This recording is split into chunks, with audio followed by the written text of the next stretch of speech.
কিছু কিছু ব্যাপার আছে যেগুলোতে রোজা ভাঙে না, সংশয় তৈরি হয়, কনফিউশন তৈরি হয় যে আসলে কি রোজাটা ভাঙলো কিনা। সেগুলো কি? এক নম্বর হচ্ছে ভুল করে যদি কেউ খায়। দুই নম্বর হচ্ছে এটা বিবাহিতদের জন্য, বিবাহিতরা ফিজিক্যাল ইন্টারকোর্স যদি করে দেহ থেকে সিমেন আউট হলে রোজা ভেঙে যায়, কিন্তু স্বাভাবিক মেলামেশাতে রোজা ভাঙে না। তিন নম্বর ওয়েট ড্রিম, বাংলায় বলে স্বপ্ন দোষ।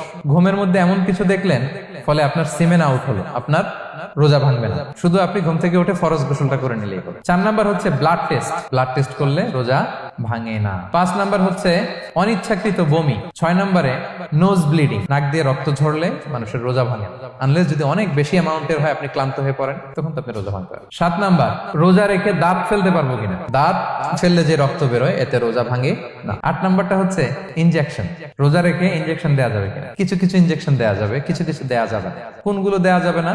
এনার্জেটিক ইনজেকশন দেওয়া যাবে না, যে ইনজেকশনে ফুড সাপ্লিমেন্টারি আছে, যেটার মধ্যে নিউট্রিশন ভ্যালু আছে, এই ইনজেকশন গুলো দেওয়া যাবে না। কিন্তু পেইন কিলার যে ইনজেকশন গুলো আছে এটা দিতে পারবেন, অ্যান্টিবায়োটিক ইনজেকশন দিতে পারবেন, অ্যানেস্থেটিক ইনজেকশন দিতে পারবেন, এই জাতীয় মেডিকেশন ইনজেকশন গুলো দিতে পারবেন। নয় নম্বরে কিছু কমন ব্যাপার আছে, এর মধ্যে এক নম্বর হচ্ছে টুথপেস্ট। রোজা রেখে টুথপেস্ট দিয়ে ব্রাশ করা যাবে কিনা? যাবে, কিন্তু না করাই ভালো।